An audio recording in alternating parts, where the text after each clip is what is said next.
Sejak ratusan tahun silam, orang Nusantara, termasuk di dalamnya Indonesia, telah melakukan perjalanan ibadah haji. Pada akhir abad ke-19 dan awal abad ke-20, jumlah orang Nusantara yang berhaji berkisar antara 10% dan 20% dari seluruh jamaah haji. Peneliti asal Belanda, Martin, di dalam artikelnya Mencari Ilmu dan Pahala di Tanah Suci Orang Nusantara Naik Haji, menyebutkan pada dasawarsa 1920-an sekitar 40% dari seluruh haji berasal dari Indonesia. Kala itu cukup banyak orang Indonesia yang menetap di Mekah.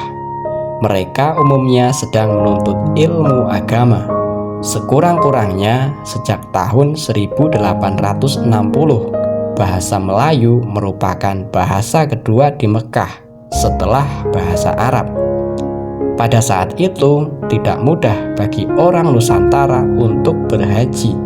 Perjalanan ke Tanah Suci memerlukan waktu yang lama. Semua dilakukan dalam perjalanan laut yang membahayakan. Pada artikel yang sama, Martin mengatakan, sebelum ada kapal api, perjalanan haji dilakukan dengan perahu layar yang sangat tergantung kepada musim. Kemudian, para haji juga menumpang pada kapal dagang. Dengan menggunakan transportasi itu, mereka terpaksa sering pindah kapal. Martin menyebutkan perkiraan rute mereka. Perjalanan membawa calon haji melalui berbagai pelabuhan di Nusantara ke Aceh.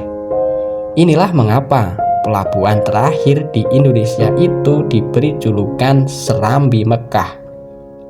Dari ini, para calon haji menunggu kapal untuk mengarungi lautan menuju India. Sesampai di India, para calon haji ini kemudian mencari kapal yang bisa membawa mereka ke Hadramaut, Yaman, atau langsung ke Jeddah. Perjalanan ini bisa memakan waktu setengah tahun sekali jalan, bahkan bisa lebih. Dan para haji berhadapan dengan bermacam-macam bahaya. Tidak jarang perahu yang mereka tumpangi karam dan penumpangnya tenggelam atau terdampar di pantai tak dikenal, tulis Martin. Ada haji yang semua harta bendanya dirampok bajak laut atau malah awak perahunya sendiri. Musafir yang sudah sampai ke tanah Arab pun belum aman juga, karena di sana suku-suku Badui sering merampok rombongan yang menuju Mekah. Tidak jarang juga wabah penyakit melanda jamaah haji di perjalanan maupun di tanah Arab.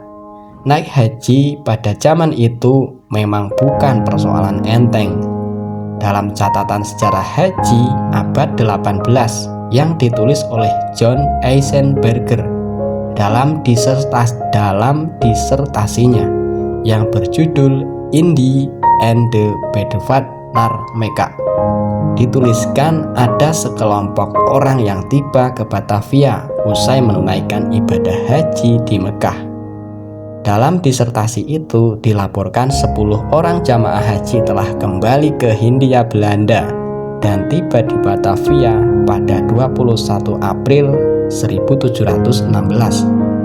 Berhaji pada zaman dahulu merupakan ibadah yang istimewa karena disertai perjuangan dengan perjalanan yang sangat panjang dan melelahkan. Sebuah perjalanan antara hidup dan mati. Saat Indonesia mulai dijajah Belanda, jumlah jamaah haji semakin bertambah.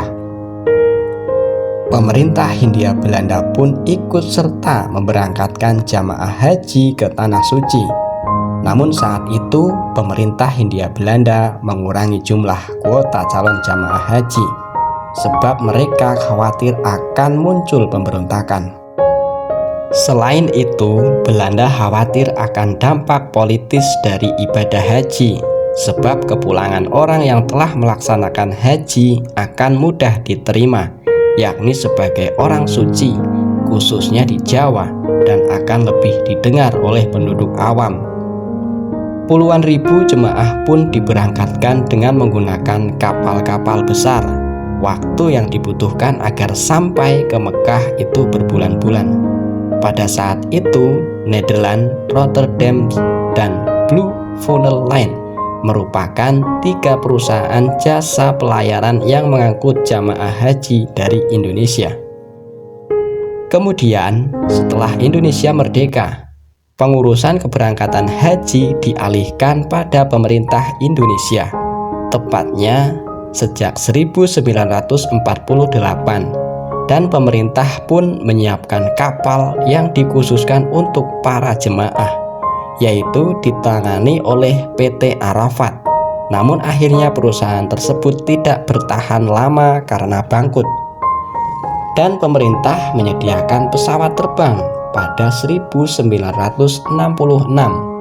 Puncaknya pada 1979, angkutan haji laut harus terhenti seiring dinyatakannya pilotnya PT Arafat oleh Kementerian Perhubungan. Langkah ini ditetapkan karena kala itu PT Arafat sudah tidak dapat bersaing lagi dengan penyedia layanan berhaji menggunakan moda pesawat terbang. Artikel ini dibacakan dari sindonews.com.